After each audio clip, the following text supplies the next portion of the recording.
दोस्तों, जनमंच पे एक बार फिर से आपका स्वागत है। हम खनौरी बॉर्डर पे हैं। खनौरी बॉर्डर पे पिछला आंदोलन 8-9 महीने से आंदोलन चला हुआ है और जो लोग कह रहे थे कि वहाँ पे किसान नहीं है, वहाँ पे ट्रैक्टर नहीं है, सब कुछ खत्म हो चुका, कुछ लोग बैठे हैं, उनको हमने दिखाया है कि यहाँ पे 3 से 3.5 किलोमीटर का एक सफर है, उसमें ट्रैक्टर, ट्रालियां, पक्के मोर्चे लगे हुए। एक हरियाणा का मोर्चा है जिसमें बैठे हैं हमारे साथ प्रधान जी, उनसे एक बार जानना चाहेंगे। नमस्कार। नमस्कार जी। एक बार अपना नाम बता दीजिए। मेरा नाम रामेश्वर आजाद है। मैं कुरुक्षेत्र में रहता हूं और भारतीय नौजवान किसान यूनियन में काम करता हूं, जिसके अध्यक्ष अभिमन्यु कोहाड़ हैं। मैं आपका भाषण सुन रहा था, आप बोल रहे थे, पुलिस के बारे में बोल रहे थे कि पुलिस लोगों की नहीं होती, पुलिस सत्ता की होती है।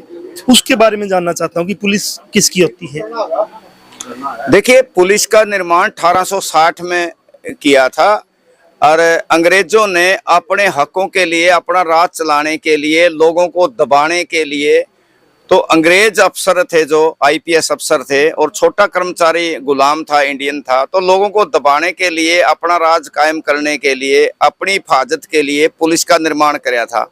उसी समय पुलिस रूल बना था 1860 में ही, और उस पुलिस में आईपीएस को फुल अधिकार दिए गए हैं, छोटे कर्मचारी को कोई अधिकार नहीं। और बड़े अफसर छोटे कर्मचारी से जो मर्जी जनता पे जुल्म डालें, काम करा दें, गलत करा दें, पीछे इकट्ठे करा के लो, तो वो बोल नहीं सकते छोटा कर्मचारी, क्योंकि उनको बोलने की आजादी नहीं, वो प्रेस में नहीं बोल सकते। और तो और आप उसके बाद तो इसका ब्यूरोक्रेसी का निर्माण होया कि आपके विधायक हैं, आपके सांसद हैं, मंत्री है, इनको अपनी शिकायत करने का, अपने हालात बताने का, अपना दर्द बताने का, पुलिस का छोटा कर्मचारी को यानी सिपाही से डीएसपी को, एमएलए, एमपी, मंत्री, मुख्यमंत्री को भी अपने पेश होकर अपने हालात बयान करने का राइट्स नहीं है। अगर कोई ऐसा करता है तो बर्खास्त होता है, हुए हैं। आजाद जी, आप पुलिस की नौकरी रही है आपकी, जहां तक मैं जानता हूँ। पुलिस जिस प्रकार से बर्बरता करती है, जैसे हमने पीछे बॉर्डर पे देखा था, पिछले जब ये किसान आंदोलन शुरू हुआ, हवाई फायर किए गए, ड्रोन से फायर किए गए, मोर्टार तक लॉन्च किए गए। मतलब कौन जिम्मेवार, कौन है, पुलिस है या सरकार है? देखिए, मेन तो पहले तो सरकार का ही आएगा अगर देखा जाए तो थोड़ा सा, क्योंकि सरकार जो चुनी हुई सरकार है, 47 में देश आजाद हुआ, लेकिन ये व्यवस्था, ये कोर्ट, ये जुडिशरी, ये तफ्तीश के तरीके, ये पुलिस रूल, सारा ढांचा इन्होंने ज्यों की त्यों रखा जो अंग्रेजों का टाइम था। बदलिया क्या है? काम क्या करता है? सिस्टम करता है, कानून करता है, पावरें करती है। पावर, कानून, सिस्टम, जुडिशरी, तफ्तीश वही यूं की त्यों है। तो एक व्यक्ति बदल गए, सत्ता बदल गई। मैं तो ये कहता हूं जैसे पंजाब में, हरियाणा में सत्ता बदल गई, कभी चौटाला, कभी हुड्डा आ गया, कभी कोई बादल आ गया, कैप्टन आ गया, आम आदमी आ गई। इसी प्रकार बस इतने था 47 में अंग्रेज जाके बस कांग्रेस आ गई और कुछ नहीं था। हाँ, इनके पास पावर है, ये उस समय भी सिस्टम को बदल सके थे, ब्यूरोक्रेसी की पावर खत्म कर सके थे, डाउन कर सके थे, कंट्रोल कर सके थे, छोटे कर्मचारी को आजादी दे सके थे, बड़े अधिकारियों को जैसे सिविल अधिकारियों के अधिकार होते हैं और छोटा कर्मचारी को प्रोटेस्ट करने की आजादी होती है, अपना हक मांगने की आजादी है। अगर इस प्रकार का पुलिस रूल में भी ये कर सकते हैं ये, लेकिन करते नहीं। तो ये कर दे तो ये जुल्म ज्यादती होनी बंद हो जाएगी। अब जो भी एसपी लगता है जिले में, सिफारिश से लगता है, वो बड़ी अप्रोच लगा के लगता है। अगर वो इतना ही ईमानदार है, स्वच्छ प्रशासन करने का वो है कि वो रिश्वत नहीं लेता है, तो वो मधुबन रह के, वो सुनारियां रह के, वो अपना भोंडसी रह के भी अपना काम कर सकता है, रिजर्व में, उसमें बटालियन में रह के भी कर सकता है। लेकिन वो जिले में क्यों लगता है? जिले में मलाई खाता है। प्रधान जी, सरकार पावरफुल ज्यादा है ना एसपी से, क्योंकि अभी जिस प्रकार से पंजाब पुलिस ने डल्लेवाल जी को उठाया, तो क्या पुलिस की इतनी हिम्मत है कि उठा ले जाएगी? क्या भगवत मान इसके पीछे नहीं खड़ा है? क्या आम आदमी पार्टी की सरकार पीछे नहीं खड़ी है? नहीं, यहाँ मैं अगर आप मानोगे ना, ज्यादातर दोषी मैं पुलिस को मानता हूँ, क्योंकि इनका कोई इल्म नहीं है। जो चुन के आते हैं इनको कोई पता नहीं, ना पुलिस रूल को पता, ना पुलिस की पावर का पता, और ना ये पता करना चाहते हैं, क्योंकि बदलना तो है नहीं इन्होंने सिस्टम को। तो ये पुलिस के वाले सो जाते हैं। इनका काम सिर्फ और सिर्फ अपने घर भरने से है। 60% कमीशन खाते हैं। आज जो भी निर्माण हो रहा है, बनाते बनाते सड़क टूट रही है, पुल टूट रहा है, ये सारा खा गए हैं लूट के देश। ऑर्डर तो दिया होगा ना पंजाब सरकार ने कि इस प्रकार से वहां से उठाना है? नहीं, आप देखोगे आज तक किसी भी मुख्यमंत्री ने ऐसा आदेश पे साइन नहीं पाएंगे जहां लाठी गोली का आदेश दिया हो। वो चीफ सेक्रेटरी से लेके डीजी से लेके होम सेक्रेटरी से लेकर यहाँ तहसीलदार जिसको मजिस्ट्रेट घोषित कर देते हैं वो आदेश देता है, उसके इशारे पे पुलिस काम करती है। ये आदेश ले लेते हैं।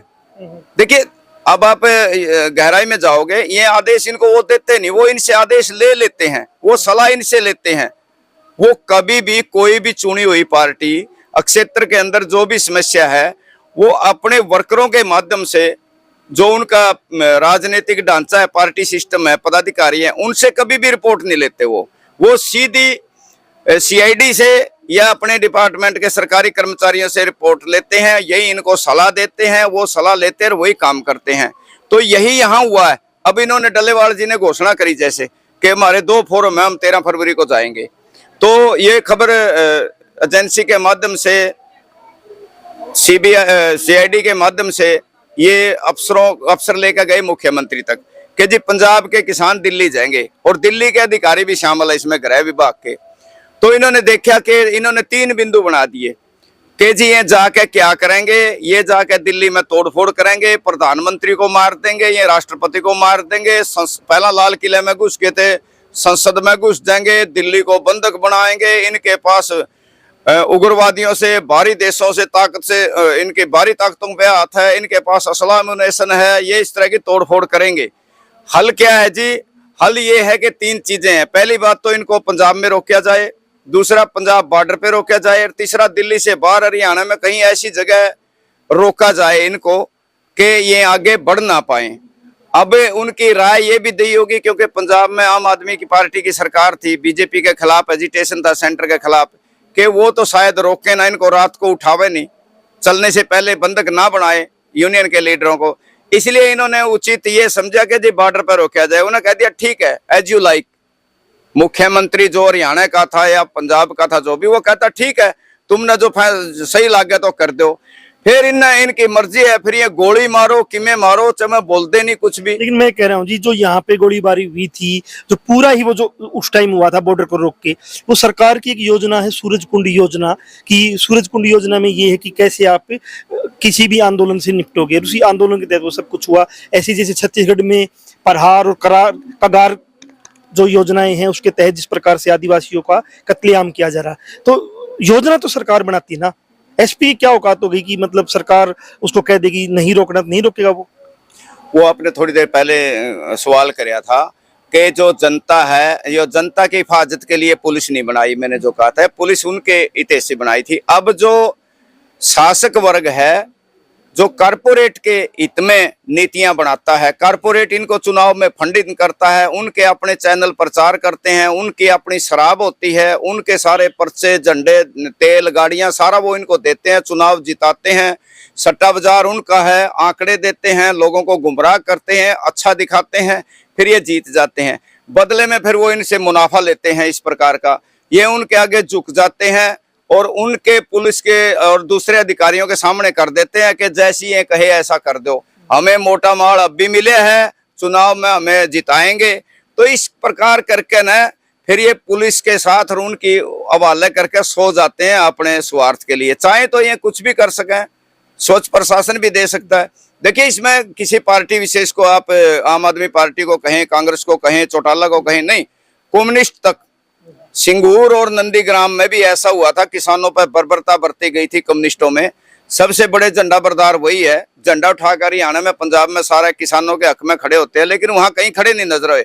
हमाम में सभी नंगे हैं, जितनी पार्टी है सभी ने अत्याचार किए। आप हरियाणा से आते हो, 82 में पहला शहीद होया था गोली से, पंजाब में गोली में तो पहला ये आदमी मरे, ये भी हरियाणा पुलिस ने मारे। पंजाब में किसान को गोली से नहीं मारा, हरियाणा में 82 में मारे भजनलाल। फिर चौटाला सरकार आ गई, व देवीलाल की सरकार थोड़ी सी, उसमें नहीं मरे। फिर कांग्रेस आ गई, भजनलाल, फिर वहां मारे गए नीच सिंह में 2-3 जगह। उसके बाद बंसीलाल आ गया, उसने मंडियाली में और उसने कांड किए, किसान मारे। तो इस प्रकार से शुभकर्ण तक मारते मारते आगे। मगर उस समय की कोई किसान यूनियन थी, उन्होंने भी आने वाली सरकार के सामने ये मुद्दा नहीं उठाया कि चौटाला साहब ने भी मारे जी कंडेला। हाँ, वो आगे चौटाला साहब ने तो तोड़ पाट दिया, जितने उसने मारे इसने किसी ने भी नहीं मारे, क्यों सवाल तो करे नहीं तो किसी आपका ने। कहना है कि सरकार कौन सी भी आए, सरकार कौन सी भी है, सभी मारती हैं, सबका एजेंडा इन्होंने मारने से है, कोई मतलब नहीं है। वो जनता को उनके हवाले कर देती है कि आप जैसा मर्जी निपटें। लेकिन यूनियन नेताओं की भी कमी रही है उस दौर में कि वो सरकार जाने के बाद, जैसे कांग्रेस की सरकार गई, देवीलाल की सरकार आई, देवीलाल को बढ़िया आदमी कहते हैं, मगर उन्होंने मोर्चा नहीं लगाया कि जी पहले इनको सजा दो जो हमारे शहीद किए हैं उस गवर्नमेंट में, चाहे सिपाही हो चाहे डीजीपी हो, सबको सजा दो। मांगे नहीं, सरकार बदल गई, फिर कांग्रेस आ गई, फिर कांग्रेस ने मरवाए, फिर बंसीलाल आ गया 96 में, बंसीलाल का आगे भी नहीं धरना लगाया सीएम कोठी पे कि पहले हमें इंसाफ दो, नहीं। फिर हुड्डा को कहते, चौटाला आ गया, फिर चौटाला ने सबसे ज्यादा मारे, पहले उसके बारे नहीं गए, और फिर हुड्डा आ गया, हुड्डा को भी बढ़िया कहते हैं, लेकिन हुड्डा की कोठी पे या हुड्डा के जगह कितने किसान नेता बैठे के पहले अब तक के जो शहीद किए हैं चौटाला ने, बंसीलाल ने, भजनलाल ने, तो आप उनको सजा दो, रोए कोई नहीं किसी आगे। तो बढ़ते बढ़ते शुभकर्ण तक आ गए, आज जिसका जी करे में गोली मार राजी, देते हैं। मैं एक और जानना चाहता हूँ, जैसे मान लो ड्यूटी करता है एक पुलिस कर्मचारी, और जब वो आपस में भिड़त होती है तो लाठी गोली भी चलती है, आदमी भी मरते हैं। जैसे शुभकर्ण को जब मारा गया था हमने उस टाइम देखा था, घर जाके पछतावा होता कभी पुलिस वाले को कि आज मैंने लाठियां मारी है बुरी तरह, किसी भी आंदोलन में, या मैं गोली चला के आया हूँ, तो पछतावा होता अंदर से? देखो पछतावा होता है, मारना भी नहीं चाहता, मारता है कई आदमी तो हल्की सी मारता है। बहुत से लोग कई भावनाओं से ग्रस्त होते हैं, कई धार्मिक भावना से ग्रस्त होते हैं कि दूसरा धर्म के मारो साड़िया के, कई जाति भावना से भी ग्रस्त होते हैं, क्योंकि पुलिस के अंदर ऐसी ट्रेनिंग इंसानियत की तो दी नहीं होती। वही दिमाग में गोबर भरा है, धर्म का जाति का भरा है। कई कह रहा है ये जाति के दूसरी के हैं, विशेष जाति के, हम दूसरी के हैं, वो लठ मारो, वो मारते हैं। बहुत से लोग हैं वो मारना भी पड़े तो थोड़ा मारते हैं, पर बहुत से मारते ही नहीं। आप देखोगे केवल जितना भी समूह होता है लाठाड़ा, उसमें से 20% ही लाठी चलाएंगे। आप कवर करके देखना, सारे लाठी नहीं मारते। कुछ अफसरों के साथ जो गनमैन टनमैन होते हैं ना, निजी से, वही लोग मारते हैं, ज्यादा नहीं। आप 5-7 लाठी चार्ज को देखते हो, ज्यादा नहीं देखते 5-7 लाठी मारने वाले को। बाकी का दिल कचोटता है, लेकिन क्या करें, ड्यूटी की मजबूरी है। दिल में तो होता है उनके, लेकिन नौकरी छोड़ के भी जाएंगे कहाँ? अगर ये लोग नौकरी छोड़ देंगे और बतेरे आने तैयार है। जी, एक सवाल और है कि मैं लगातार छत्तीसगढ़ को देख रहा हूं, जहां सीआरपीएफ के माध्यम से या दूसरी फोर्सेज के माध्यम से कत्लेआम है। आज 24 आदिवासी मार दिया, आज 15 मार दिए, वो जल जंगल जमीन बचाने की लड़ाई। एक यहाँ पे लोग बैठे हैं पिछले 8-9 महीने से, ये आंदोलन और आदिवासियों आंदोलन जुड़ क्यों नहीं पा रहा ताकि मजबूत हो सके? देखो सेम मुद्दा है, जमीन बचाने के लिए, जमीर बचाने के लिए, फसलों और नस्लों को बचाने के लिए वो लोग लड़ रहे हैं, ये भी वही लड़ रहे हैं, मुद्दा वही है। लेकिन भाषाई आ जाती, भाषा भी आड़े है, वहाँ की परिस्थितियाँ, वहाँ का कल्चर, काफी चीजें हैं। और हमारे नेता उनके पास कई बार गए भी है, लेकिन वो बेचारे कई गुप्त रह के आंदोलन चलाए हुए हैं, जंगलों में रहते हैं, वो इस प्रकार से सीधा नहीं आ सकते। आदिवासी जिनको इन माओवादी उग्रवादी बना दिया है, तो वो लोग इतने सक्षम भी नहीं है, इनके पास इतने साधन भी नहीं है। हमारे यहाँ तो ठीक है, जमीन जमान कर्ज कुर्ज लेके लोन लान फिर भी लड़ने वाले निकल जाते हैं, लेकिन उनका ऐसा जज्बा नहीं जो यहाँ तक आ पावे। और यहाँ के इतने लोग थोड़े जावे, क्षेत्र विशेष में तो उन्हीं लोगों को आगे आना होगा, बाकी तो लीडर लोग या उसके साथ 5-7 लोग ही जा पाए। अब यहाँ देखोगे पंजाब में बैठे हैं, ज्यादातर पंजाब के, फिर हरियाणा के, बाहर के 1-1, 2-2। अगर वहाँ आदिवासी एरिया में, ये मध्य प्रदेश में होगा, छत्तीसगढ़ में होगा, तो वहां भी वहां के 99% आदमी होने चाहिए, लेकिन उनके भूमिगत हैं वो, उनको सबको माओवादी करार दे दिया जाता है, उनकी बहन बेटियों को उठा लिया जाता है, फोर्सेज उनके साथ अत्याचार करती है, उनके पास बहुत ज्यादा उनके साथ तशद्दुद है। और तशद्दुद ये कि विकास के नाम पे कि हम तो यहाँ विकास कर रहे हैं, ये विकास ही नहीं चाहते। अभी देखा होगा आपने कितने जंगल कटा दिए, वो मशहूर जंगल देश के, वो कटा दिए हैं। अडानी, अंबानी और दूसरे कारपोरेट घरानों को गिरवी रखा जा रहा है, देश को, देश के संसाधन बेचे जा रहे हैं। ये ब्यूरोक्रेसी का है, ये पॉलिटिशियनों का काम है, ये लाठियां मारना। और जो लूट के खिलाफ बात करे उसको, उससे गोली से बातचीत। हाँ, जस्टिस तो है ही नहीं, आजादी नहीं है, इंसाफ नहीं है। जो आवाज उठाएगा उसे खत्म कर दिया जाएगा। राजनीति में भी ऐसे लोग आवाज उठाने वाले, उनको डरा दिया है क्योंकि उन्होंने भी भ्रष्टाचार किए हुए हैं, तो उनका ईडी सीबीआई के नाम पर डरा दिया जाता है, वो चुप कर जाते हैं क्यों, खुद काने हैं हुए। कुछ आंदोलनकारी भी ऐसे, उनके पास होता नहीं कुछ, लेकिन जेलों में कम्युनिस्ट विचारधारा के हैं, उन्होंने कोई जुर्म नहीं किया लेकिन जेलों में डाल दिया जाता है। उनको भी माओवादी, किसी का पुस्तक मिली है, किसी का कुछ करके कोई विचारधारा ये उकसाने का या फलाने का, ये सारा कारपोरेट के अधीन जो सरकारें होगी है, वो सभी सरकारें आ गई है, देश फंस चुके हैं। आप ये नहीं मोदी को निकलने को दे सकते, बदल दो, बदलने के बाद भी एजेंडा तो बहुत दिनों से है और ये लगातार जारी रहेगा। इसमें लोगों को रोड पे ही आना पड़ेगा, लड़ाई बस यही है। आखिरी सवाल है कि डल्लेवाल जी यहाँ बैठना चाहते थे आमरण अनशन पे, क्योंकि पिछले 9 महीने से तो किसान बैठे ही हैं, दिल्ली आप जाने दे नहीं रहे, तो यहाँ एक प्रोटेस्ट के तौर पे बैठना चाहते थे, उसको उठा लिया गया है। अभी आगे की क्या रहेगा कि उसके बाद एक आमरण अनशन पे बैठ गया और ये कहा गया है कि वो अगर मर भी जाता दाह संस्कार नहीं करेंगे, तो यह पूरी प्रोसेस क्या रहेगी जी? इसका एजेंडा पहले से जैसे अपना दोनों फोरमों ने तय किया था, डल्लेवाल जी ने स्वेच्छा से कहा था, उन्होंने हाँ पर लिखे मैं आमरण अनशन पे बैठूंगा। फिर एजेंडा ने घोषणा भी की थी, एजेंडे में था कि डल्लेवाल जी यदि मर जाते हैं तो इनका दाह संस्कार नहीं किया जाएगा, यहीं डेड बॉडी धरने पे रहेगी और इनका शरीर पे परिवार ने, उन्होंने लिख के दिया था परिवार का हक नहीं मोर्चे का है। जो जो बैठता है इन्होंने भी लिख के दिया है कि मोर्चे का हक है। तो या वो उसको पुलिस उठा लेगी, ज्यादातर अंदेशा पुलिस के उठाने का है, मरने के चांस बहुत कम है, 1% या 99% पुलिस उठा के ले जाती रही है अनशनकारी को।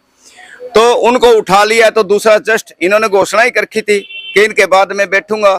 अभी तीसरा चौथा अंडरस्टूड है, लिस्ट है इनके पास जिन्होंने स्वेच्छा से लिखाया है, पर वो बैठते रहेंगे, डेड बॉडी साइड में लगाते रहेंगे, मरते रहेंगे जब तक सरकार नहीं मानती बात, तब तक या गिरफ्तार करते रहो इनको, आते रहेंगे, बैठते रहेंगे, ये सिलसिला लगातार जारी होगा।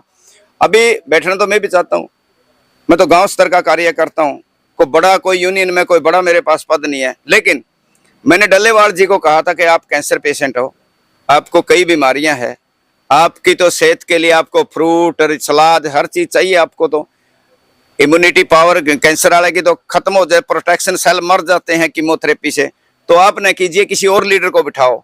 उन्होंने कहा क्यों, मैं बड़ा लीडर हूं मोर्चे का सबसे बड़ा, जब मैं बड़ा पद लेता हूं तो मरना भी मैं लूंगा। एक तो ये रहता है कि बार बार वो तो बाय दी वो होता है कि और मर जाता है लेकिन लीडर बड़ा रह जाता है, तो आम लोगों में भावना रहती है लीडर क्यों नहीं मरा, ये क्यों मर गया। मरना बड़ा चाहिए, बड़ा मेरा पद है, दूसरे के कंधे पे बंदूक नहीं मैं रखूंगा, मैं खुद। नंबर 2, अगर आप मरते हैं, शुभकर्ण मरिया कितना फर्क पड़ा है।